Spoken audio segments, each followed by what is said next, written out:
Before anyone at the flea market noticed the clouds pulling together overhead, before the vendors began covering their tables with plastic sheets, a boy no older than 9 stood behind a cardboard box and said something that made a man across the aisle stop breathing. $50, please. My sister hasn't eaten since Wednesday. The woman he was speaking to laughed and walked away. But the boy didn't flinch. He adjusted the item on the velvet cloth in front of him and waited for the next person to pass. His hands were steady. His eyes were not. 20 feet away, a man who had built empires on silence and violence stood frozen beside a table of rusted tools. Because the ring on that velvet cloth, the ring this child was trying to sell for $50, was worth more than the boy would see in a lifetime. And Malachi Vane knew this, because 7 years ago, that ring had been stolen from his mother's hand the night she was buried. The Croftwood Sunday Market sat on the eastern edge of the city, in a district that had once manufactured steel and now manufactured nothing. The warehouses had been converted into storage units. The factories had become hollowed shells where pigeons nested in the rafters, and rainwater pooled on concrete floors. Between two of these buildings, a parking lot had been claimed every Sunday morning by vendors selling what other people no longer wanted. It was not the kind of market where collectors came looking for antiques. It was the kind where people sold their grandfather's watch to make rent, where winter coats appeared in September because someone needed the money more than the warmth, where a man could buy a toaster, a set of golf clubs, and a framed photograph of someone else's wedding for under $20. The tables were mostly folding card tables or overturned crates draped with bedsheets. The vendors sat in camping chairs or stood with their arms crossed, watching the slow trickle of buyers with the patience of people who had stopped expecting much from Sundays. The air smelled like rust, motor oil, and the faint sweetness of kettle corn from a cart near the entrance that never seemed to have any customers. It was the kind of place where desperation dressed itself in politeness, where people said just looking to avoid saying, "I can't afford it," where the unsold items at the end of the day were packed back into trunks and returned the following week, a little more faded, a little more invisible. This was where the boy had set up his cardboard box.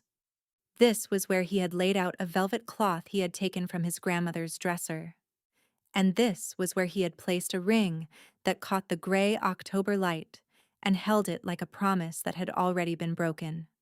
The boy's name was Soren Malk. He was 9 years old but looked younger because hunger had a way of subtracting years from a child's frame. His wrists were thin. His cheekbones had begun to show in a way they shouldn't for another decade. He wore a jacket 2 sizes too large, navy blue, the zipper broken, and beneath it, a gray sweater that had once belonged to his father. The sweater still smelled faintly of sawdust and tobacco, and Soren wore it every day because it was the only thing left that proved his father had existed. His father had died 14 months ago. A construction accident. A scaffolding collapse on a site downtown that made the news for 2 days, and then vanished like everything else vanished. There had been talk of settlements, of lawsuits, of accountability. But the company had lawyers and the lawyers had time. And time was something the Malk family didn't have. His mother had tried. For 8 months, she had tried. She had picked up shifts at a laundromat. She had cleaned houses on weekends. She had sold the car, then the furniture, then the things that weren't hers to sell.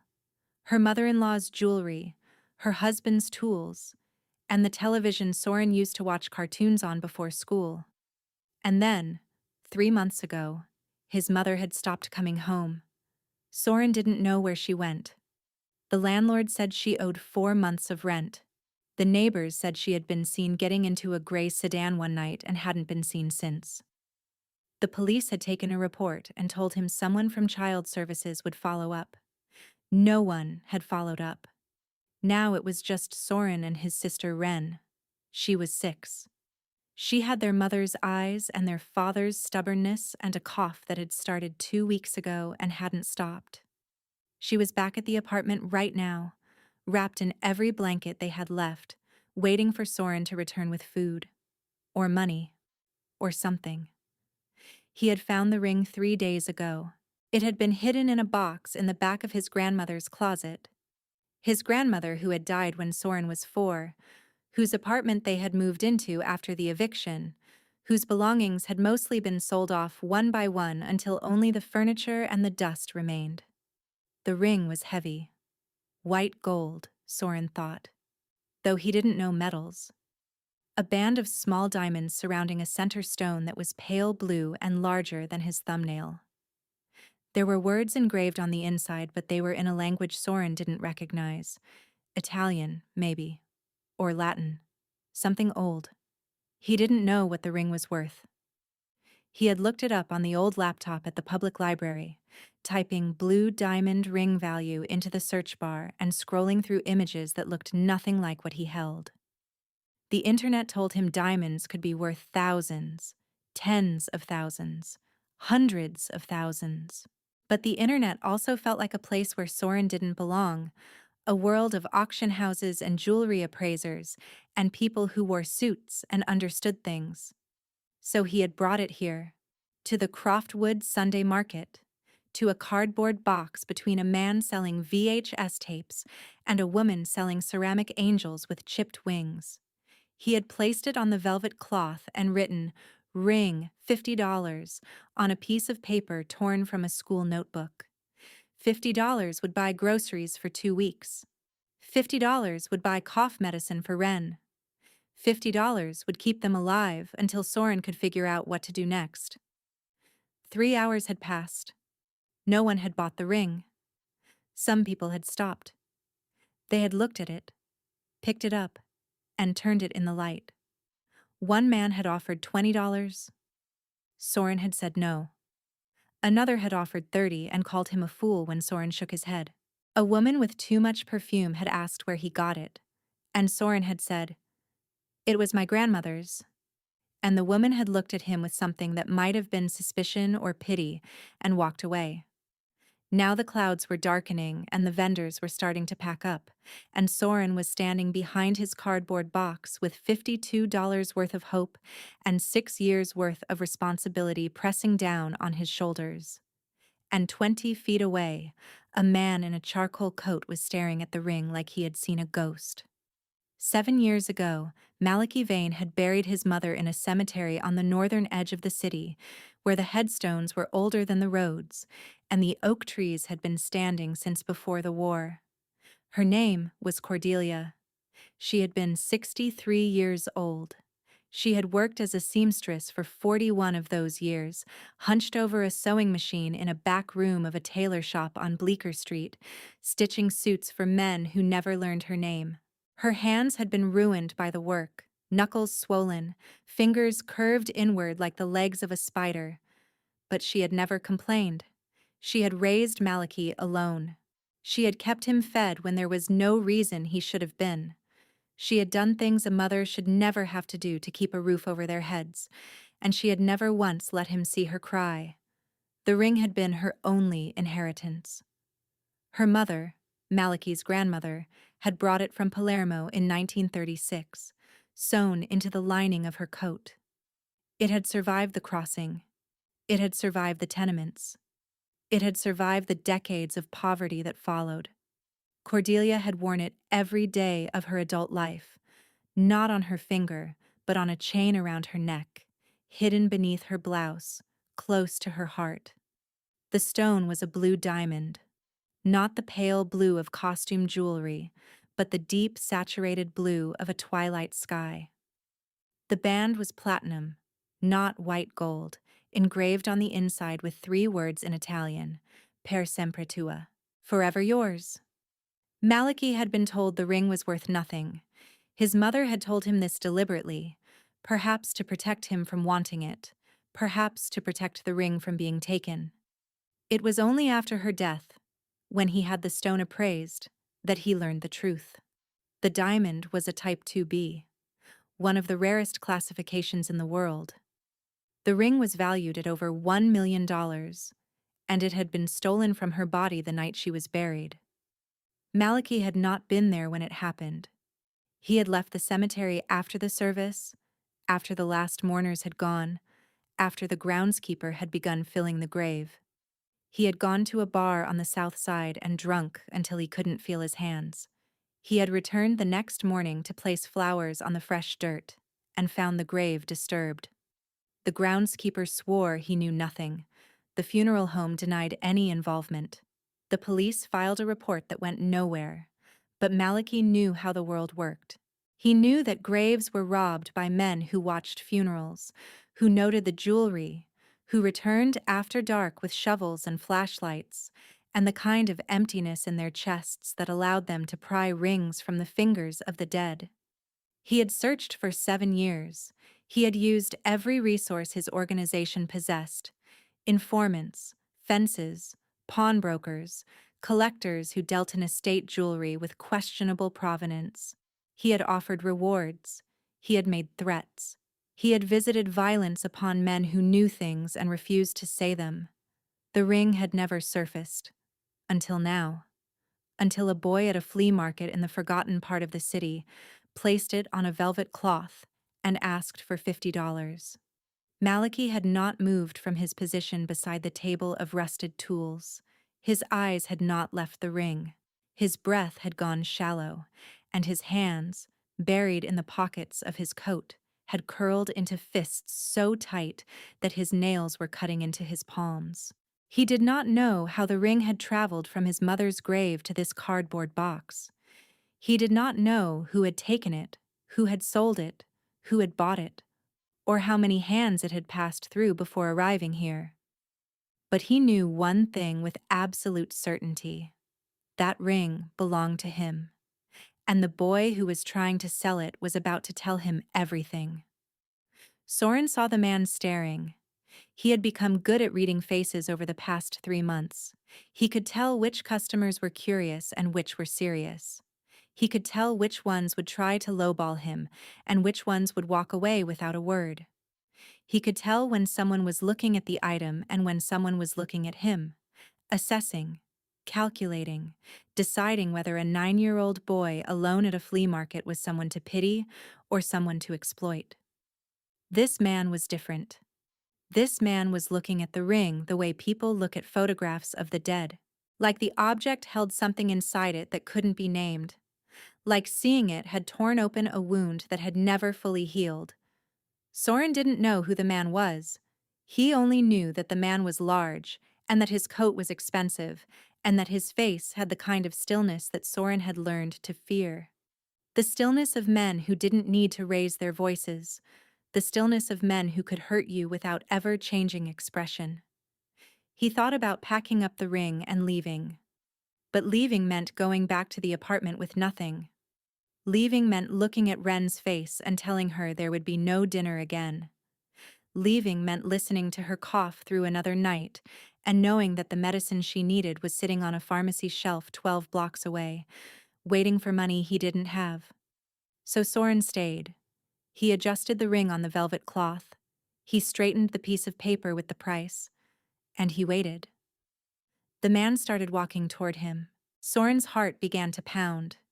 He thought about running. He thought about grabbing the ring and disappearing into the crowd. But there was no crowd anymore. The market was emptying. The vendors were packing up. The first drops of rain had begun to fall, tapping against the cardboard box like fingers drumming with impatience. The man stopped 3 feet away. He didn't speak. He looked at the ring. Then he looked at Soren. His eyes were the color of slate, and there was something behind them that Soren couldn't read. Something old and heavy and possibly dangerous. "Where did you get this?" the man asked. His voice was calm. Too calm. The kind of calm that made Soren's stomach tighten. "It was my grandmother's." "Your grandmother?" "Yes, sir. She died a long time ago. It was in her closet." "In her closet." The man repeated Soren's words back to him like he was testing them for cracks. Soren felt his hands begin to tremble. He shoved them into the pockets of his jacket so the man wouldn't see. "I'm not a thief," Soren said. If that's what you're thinking. I'm not thinking anything yet. Then why are you looking at me like that? The man didn't answer.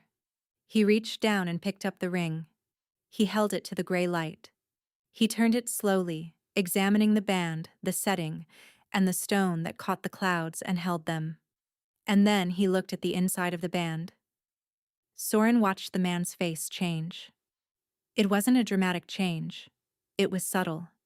A tightening of the jaw, a flicker in the eyes, a single breath drawn in and held. Where do you live? The man asked. Why? Because I need to understand how this ring ended up in your grandmother's closet. I told you, it was hers. No. The man's voice was still calm, but there was something beneath it now. Something cold. It wasn't. Malachi Vane had not always been the man he was now. Once, he had been a boy named Malachi who slept on a mattress on the floor of a one-room apartment on Decker Street. Once, he had been a child who knew what it meant to eat slowly because eating fast meant admitting there wasn't enough. Once, he had been 8 years old, standing in the doorway of a kitchen that smelled like burnt coffee, watching his mother count coins on the table and whisper numbers to herself like a prayer that was never answered. There had been no father, or rather, there had been a father.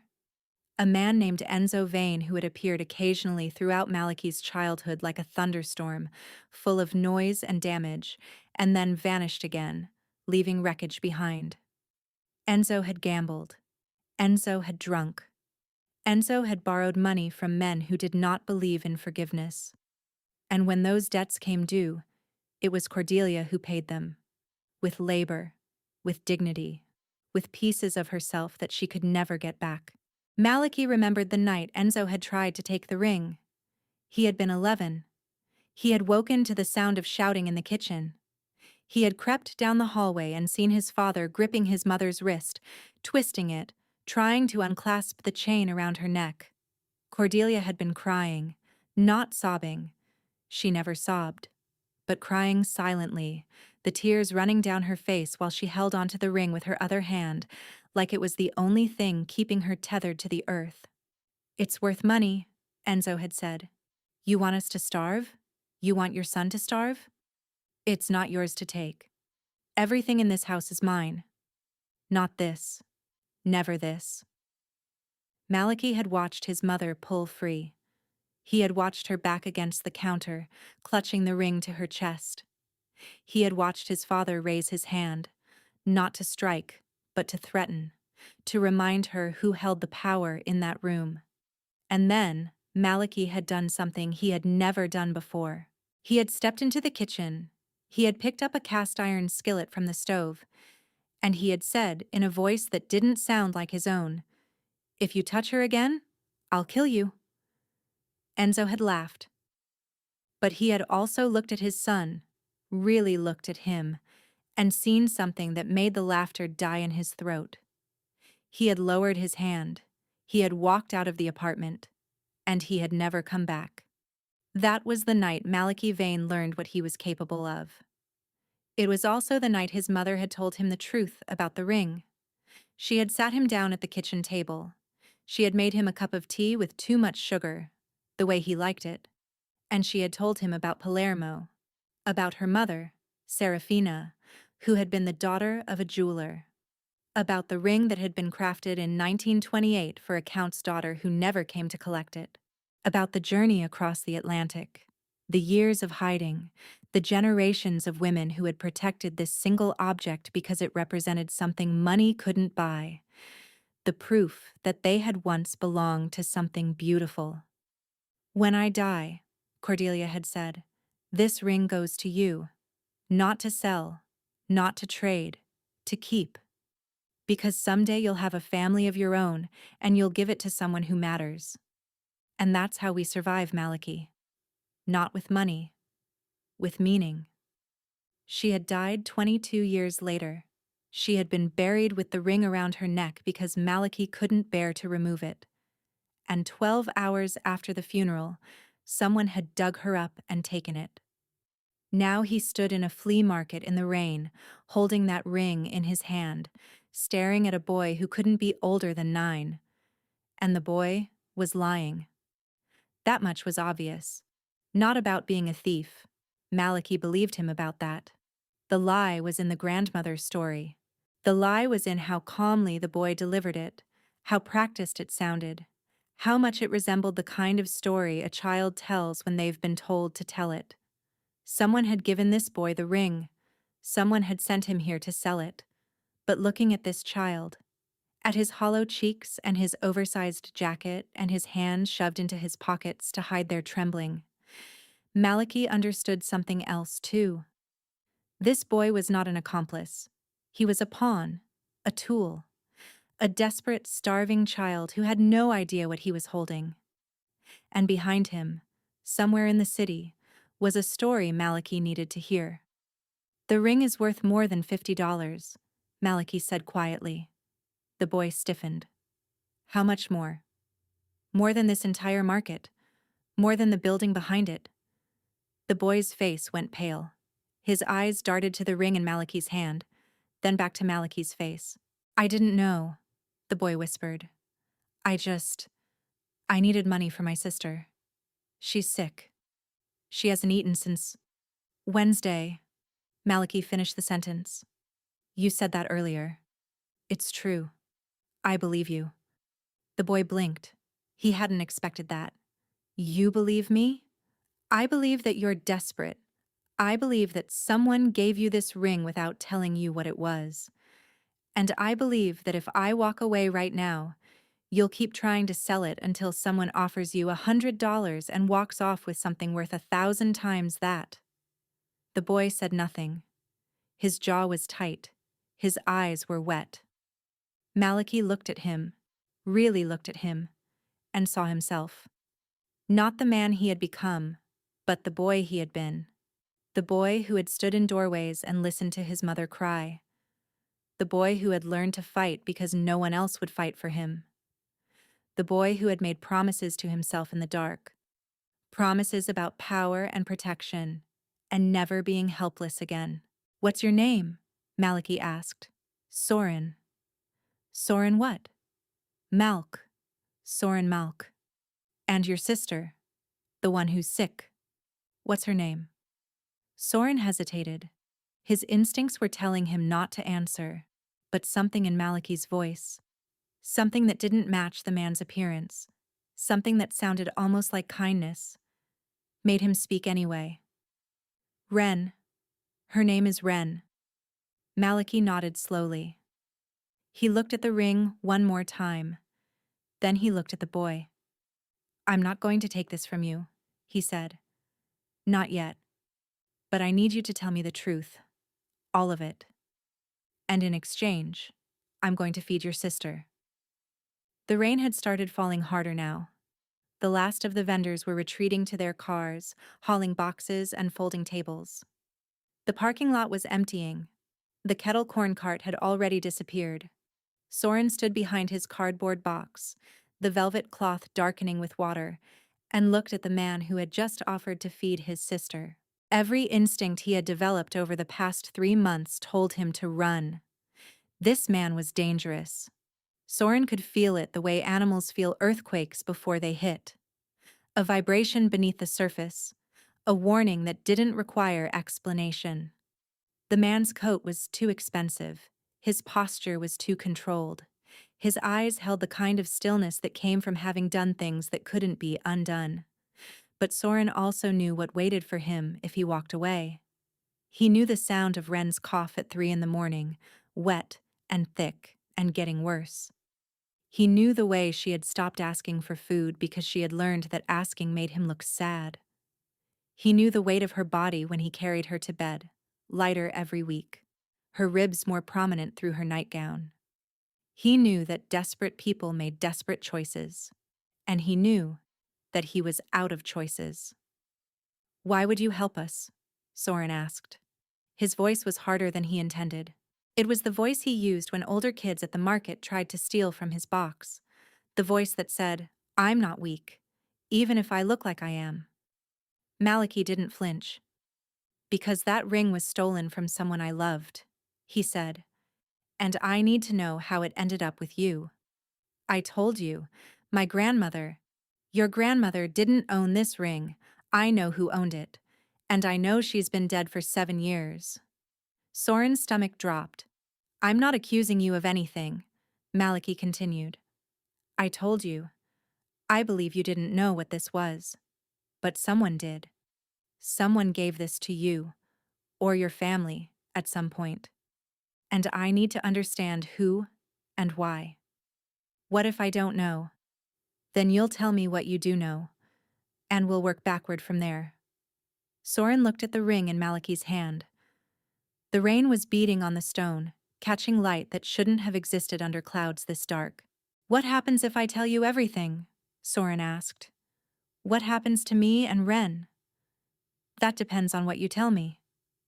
That's not an answer. Maliki's expression shifted. The hardness didn't disappear, but something moved beneath it.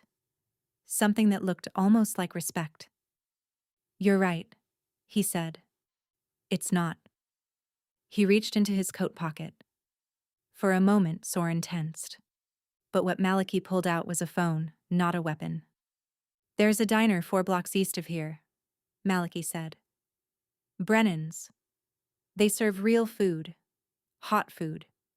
I'm going to take you there and buy you something to eat. Then you're going to tell me everything you know about how you got this ring. And when you're done, I'm going to send someone to pick up your sister and bring her somewhere warm and safe where she can see a doctor. Why would you do that? Because I asked someone a question like that once and no one answered. The words hung in the air like the rain, cold, heavy, impossible to ignore. Soren studied the man's face.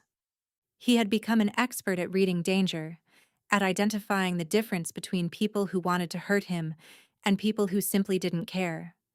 But this man was neither. This man was something else entirely. Something Soren didn't have a name for. If you're lying to me, Soren said slowly, if you hurt my sister, you'll what? The question wasn't mocking. It was genuine, almost curious. Soren lifted his chin. I'll find a way to make you regret it. Maliki looked at the boy for a long moment. Then, for the first time since the conversation had begun, something shifted in his face. Not a smile. Maliki Vane did not smile easily, but something close to it. A softening at the corners of his eyes. A recognition. I believe you would, he said quietly.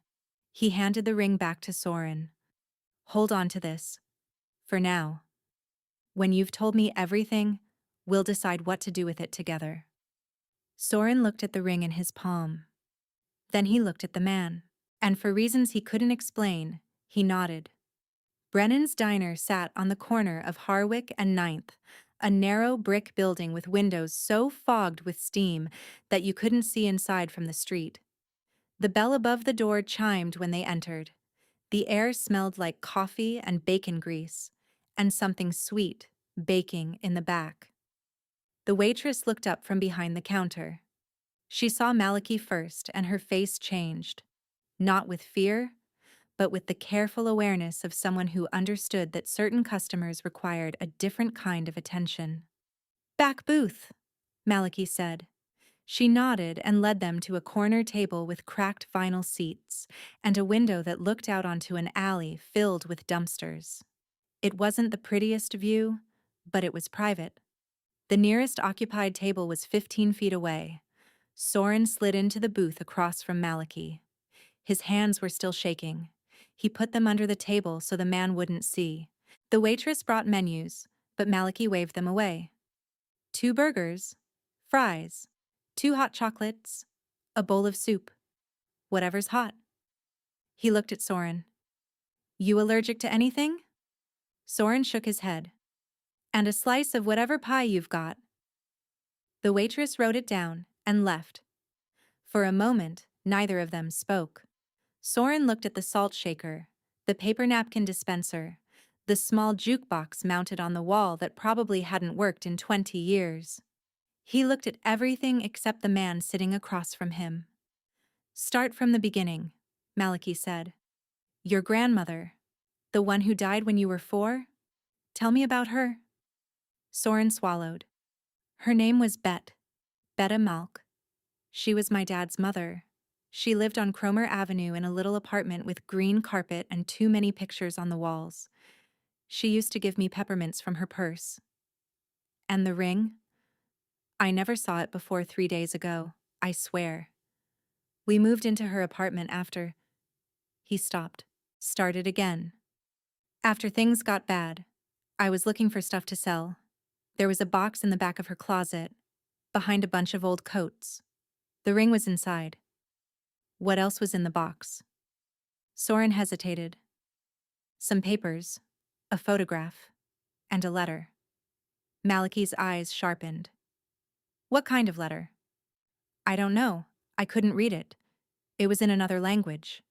Italian? Maybe. I don't know what Italian looks like. Where is the letter now? Back at the apartment. With Ren. Malachi nodded slowly. He pulled out his phone and typed something. Soren watched him, wary. I'm texting someone, Malachi said, without looking up. A man named Declan. He works for me. I'm telling him to wait outside the diner until we're done. Then he's going to drive you to your apartment. You're going to show him the letter. And we're going to bring your sister somewhere safe. How do I know he won't? Because I said so. Malachi looked up. And because if I wanted to hurt you, I wouldn't be buying you a burger first. The food arrived. 2 plates, steam rising from the fries, the burgers thick and dripping with juice. Soren stared at the plate like it was a hallucination. Eat, Malachi said. While it's hot? Soren picked up the burger. He took a bite. And something inside him, something he had been holding tight for 3 months, cracked. He didn't cry. He wouldn't let himself cry in front of this man. But his hands trembled as he chewed, and his throat was tight. And the food tasted so good that it almost hurt. Malachi watched him eat. He didn't touch his own food. He just watched. The way a man watches something he recognizes, something he remembers, and something he wishes he didn't. How long since you ate a real meal? Malachi asked. Soren didn't answer. He was already on his 3rd bite. Longer than Wednesday, Malachi said quietly. That's what I thought. When Soren had finished half the burger and most of the fries, he slowed down. He wrapped the remaining half in a napkin and slid it into his jacket pocket. Malachi noticed but didn't comment. Tell me about your mother, he said instead. Soren's jaw tightened. She left. 3 months ago. I don't know where she went. Left or was taken? The question cut through the air like a blade. Soren looked up sharply. What do you mean? You said a neighbor saw her getting into a gray sedan. That doesn't sound like leaving. That sounds like disappearing. Soren was silent for a long moment. When he spoke again, his voice was barely audible. She owed money. To someone. I don't know who. She used to get phone calls late at night. She'd go into the bathroom and close the door and talk really quiet. After my dad died, the calls got worse. More often. Louder. Sometimes she cried after. He paused, then added. One night I heard her say something about my grandmother's jewelry. She told whoever was on the phone that she didn't have it, that she didn't know where it was. But they didn't believe her. Did she ever say a name? No. But... Soren hesitated. There was a man. He came to the apartment once, about a month before she disappeared. Big guy. Bald. Had a tattoo on his neck. A snake or something. He talked to her for a long time. She gave him something. An envelope. I thought it was money. Malachi's face didn't change, but his hand, resting on the table, curled slowly into a fist. And the ring, he said. You found it after she was gone. Yeah. I was looking for anything I could sell. The landlord keeps threatening to throw us out. I found the box, and I thought, maybe... Soren's voice cracked. I thought maybe it could fix things. Just for a little while. Just enough to keep Ren safe until I figured out what to do. You've been taking care of her alone. For 3 months. There's no one else. Child services. They came once, asked questions, said they'd be back. They never came back. Malachi exhaled slowly. He looked at the boy across from him. 9 years old, hollow-cheeked, wearing a dead man's sweater, carrying half a hamburger in his pocket because his body had learned that food was never guaranteed. And he saw himself. Not the man he had become, the boy he had been. The boy who had learned to survive because no one else was coming. The boy who had stood in front of his mother and picked up a skillet and said words he didn't know he had inside him. The man with the tattoo, Malachi said. The one who came to your apartment. Do you remember anything else about him? Soren thought.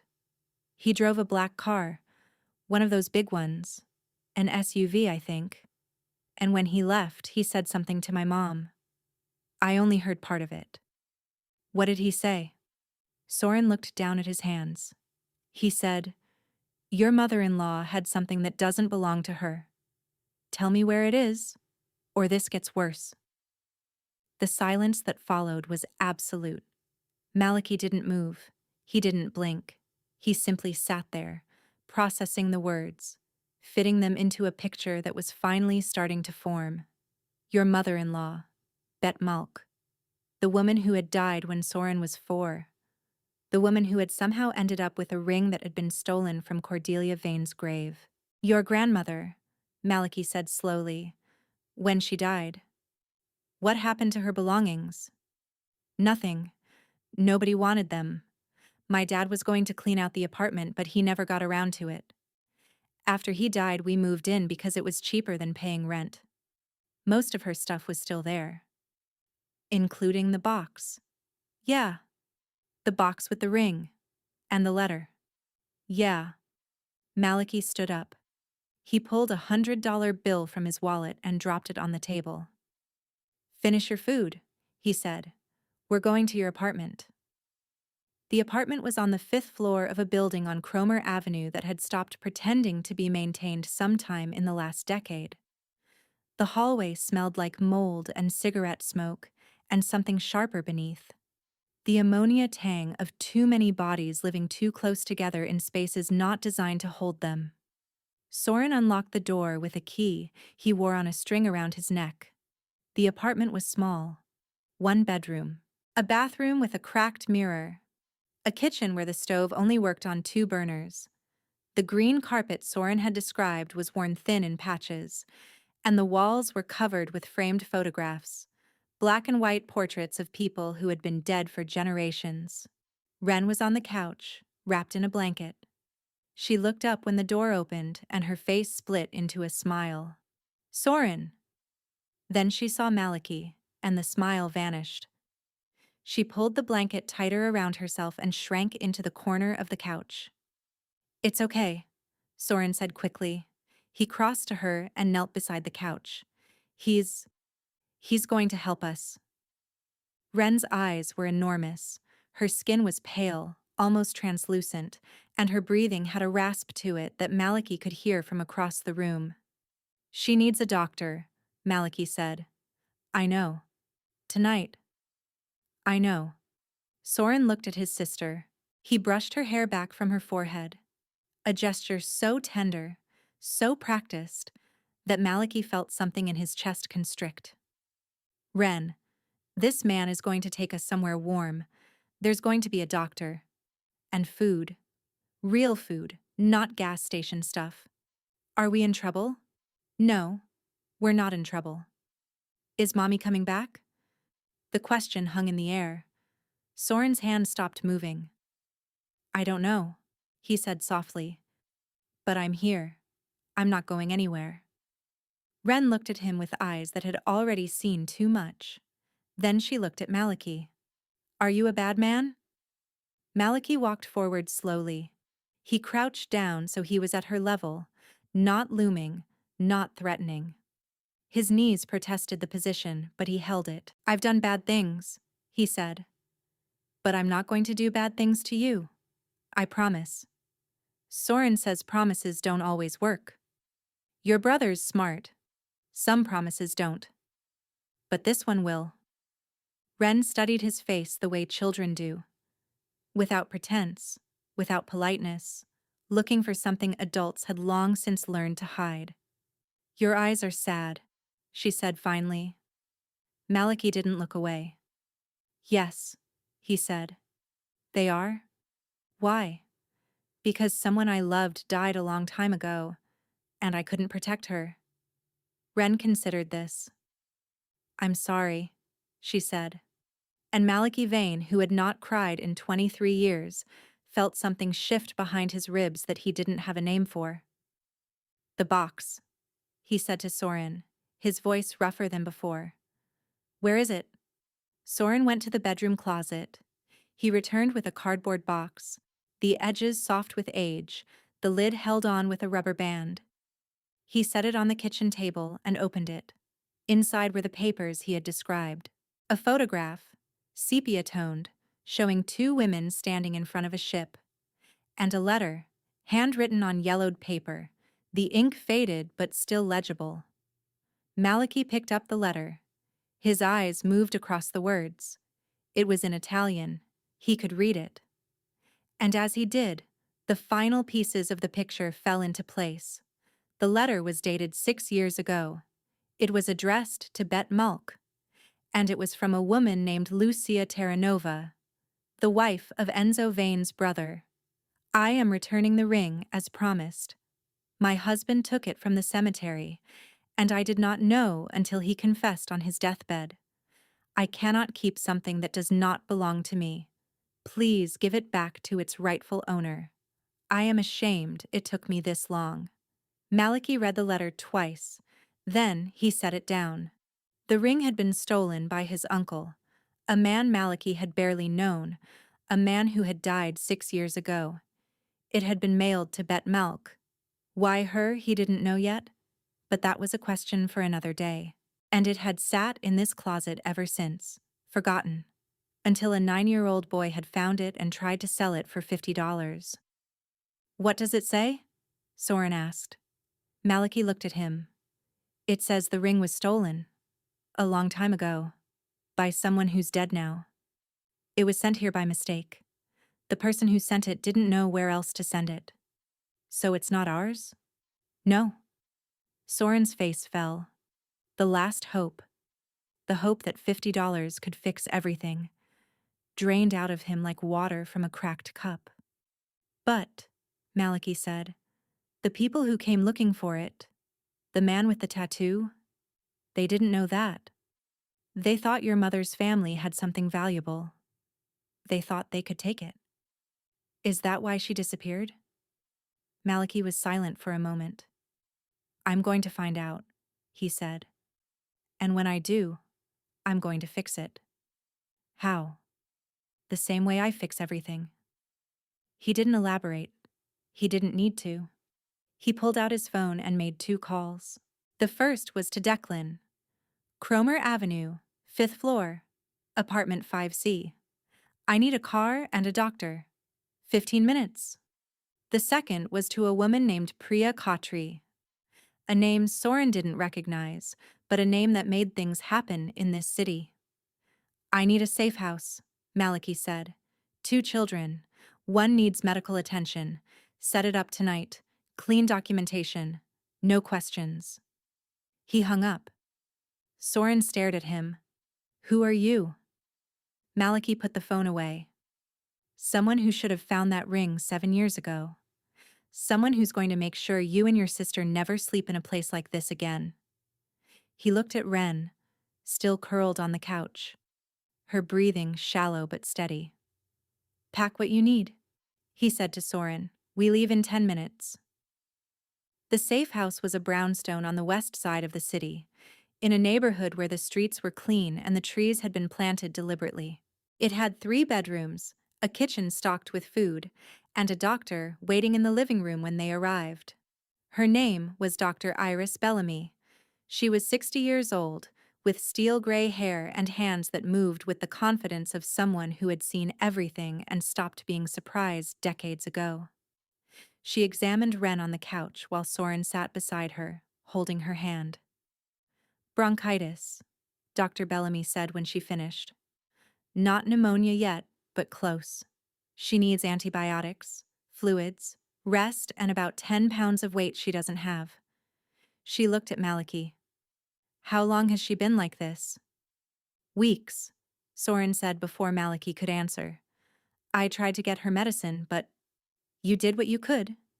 Dr. Bellamy's voice was matter of fact, but not unkind. Most adults wouldn't have kept her alive this long. She opened her medical bag and pulled out a bottle of pills, a bottle of liquid, and a thermometer.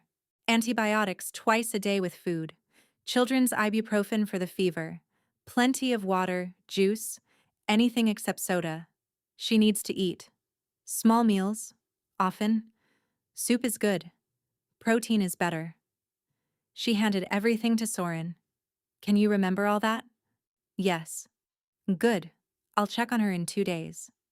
When the doctor left, Soren stood in the middle of the living room and looked around. At the clean walls, at the soft furniture, at the windows that locked from the inside. Is this yours? He asked Maliki. It belongs to someone I know. You can stay here as long as you need. What about school? What about... All of that will be handled. But right now, your only job is to take care of your sister and let someone take care of you. Soren's jaw tightened. I don't need anyone to take care of me. I know you don't. But you're going to let it happen anyway. Because if you collapse, who takes care of Ren? The logic was brutal and unanswerable. Soren looked away. The man with the tattoo, he said. The one who came to our apartment. Are you going to find him? Yes. And my mom? If she's still... He couldn't finish the sentence. I'll find her too. And if she's not, if she's... Then you'll know. Either way, you'll know. Soren nodded slowly. His eyes were wet, but he didn't let the tears fall. Why are you doing this? He asked. The truth. Not the stuff about the ring or your mom. The real reason. Maliki was quiet for a long moment. Because when I was your age, he said finally, I made a promise to myself. I promised that if I ever had the power to protect someone, I wouldn't look away. I've broken a lot of promises in my life, but not that one. Soren studied his face. You really mean it. I really mean it. How do I know you won't change your mind? Maliki reached into his pocket and pulled out the ring. He held it up to the light. The blue diamond catching the lamp glow, the platinum band gleaming. This ring was my mother's, he said. She wore it every day of her life. She told me it represented something, not money, but meaning. The proof that we belonged to something beautiful. He looked at Soren.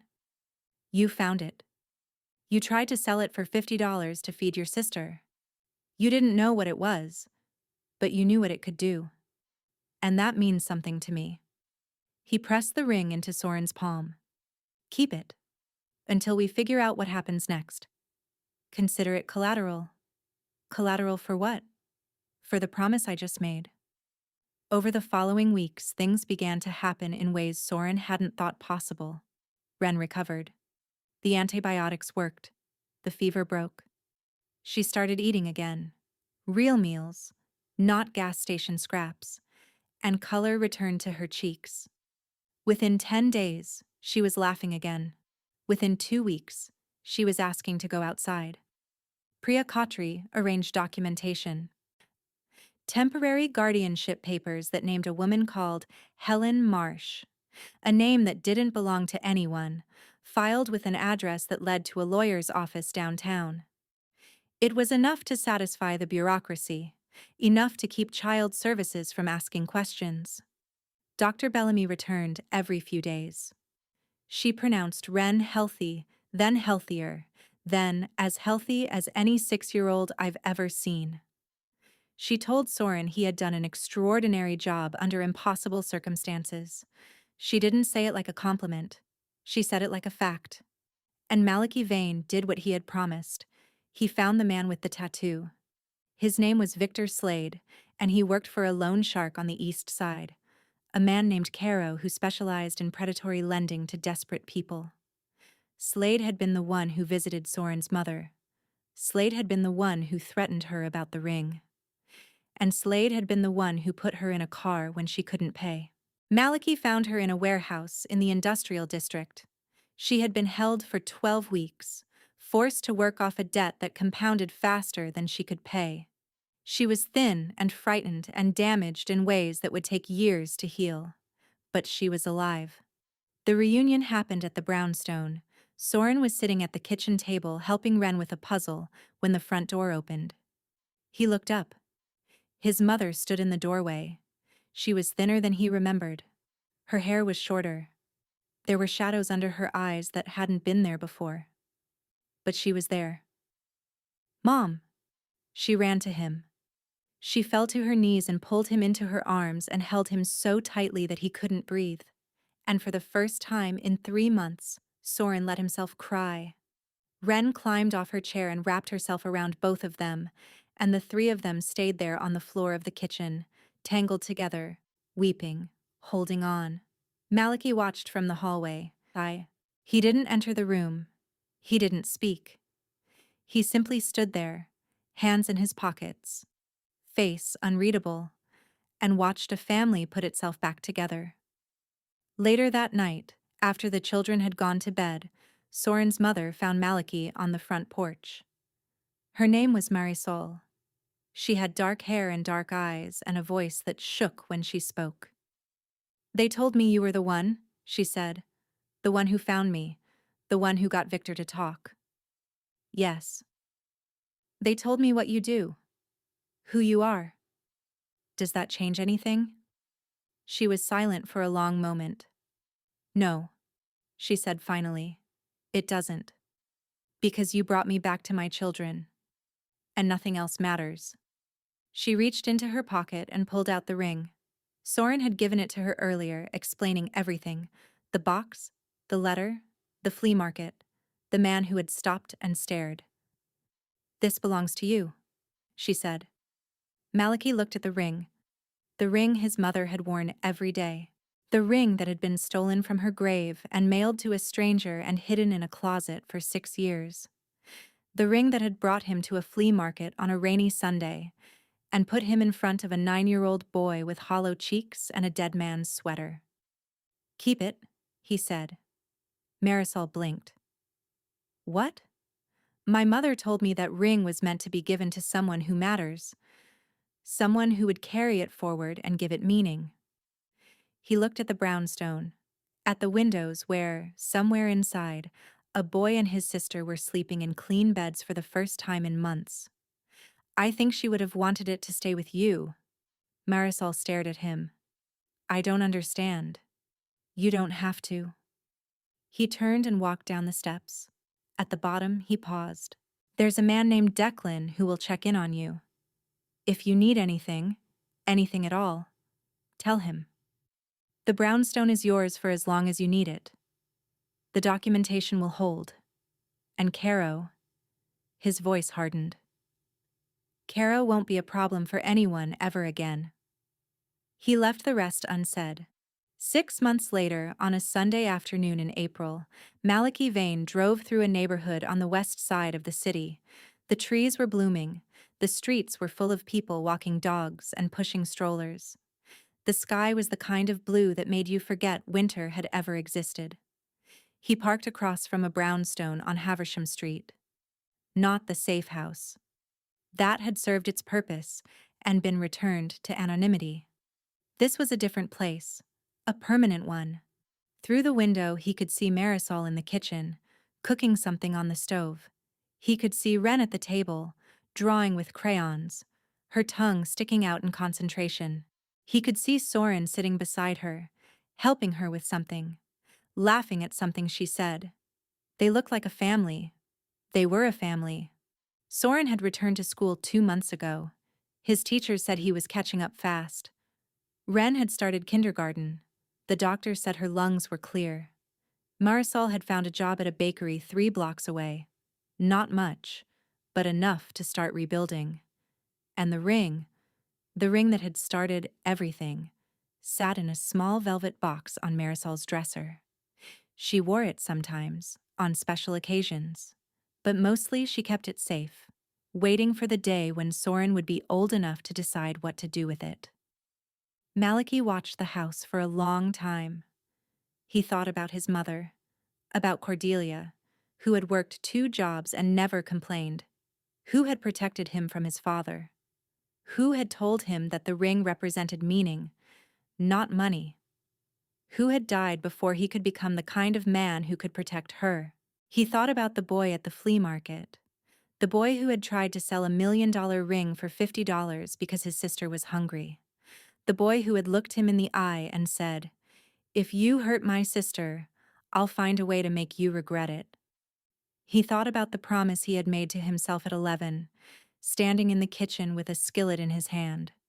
The promise to never look away. He had kept that promise. Not perfectly. Not always. He had done things in his life that couldn't be undone, things that lived in the shadows where he didn't let himself look. But on that rainy Sunday at the flea market, he had seen a boy who reminded him of everything he had once been, and he had not looked away. The front door of the brownstone opened. Soren stepped outside. He was taller now, growth spurts, real food, regular sleep. His cheeks had filled out. His eyes had lost some of their wariness. He looked across the street. He saw the car. He saw Malachi behind the wheel. For a moment, neither of them moved. Then Soren raised his hand. Not a wave, exactly. An acknowledgement. A recognition of something that didn't need words. Malachi raised his hand in return. The boy smiled. Not the cautious smile of a child who knew too much, but a real smile, the kind that started at the mouth and traveled to the eyes and didn't stop. Then he turned and went back inside. The door closed behind him. Malachi sat there for another minute. He looked at the house, at the windows, at the garden where someone had planted flowers that were just beginning to bloom. Then he put the car in drive and pulled away from the curb. He didn't look back, because looking back was for people who doubted what they'd done, and Malachi Vane had no doubts. Not about this. Somewhere in the brownstone on Haversham Street, a little girl finished her drawing and held it up for her brother to see. It showed 3 people standing in front of a house, a tall woman with dark hair, a boy with a big smile, and a smaller girl with yellow crayons for hair. Above them, in wobbly purple letters, Wren had written a single word: safe. Soren looked at the drawing. He looked at his sister. He looked at his mother, who was standing in the kitchen doorway, wiping her hands on a towel, watching them with tears in her eyes and a smile on her face. And he thought about a man at a flea market who had stopped walking because he recognized something in a ring. Who had listened without pressing? Who had made a promise and kept it? He didn't know everything about who Malachi Vane was. He didn't need to. He only knew that when the world had pressed down on his family with everything it had, one man had refused to look away, and sometimes that was enough. Outside, the April wind carried the sound of children playing down the street. A dog barked somewhere in the distance. The sun moved across the sky the way it always did, marking the passage of time in golden increments. And in the drawer of Marisol's dresser, a ring with a blue diamond rested in its velvet box, waiting. Not for money, not for sale, for meaning. The way it always had been. The way it always would be.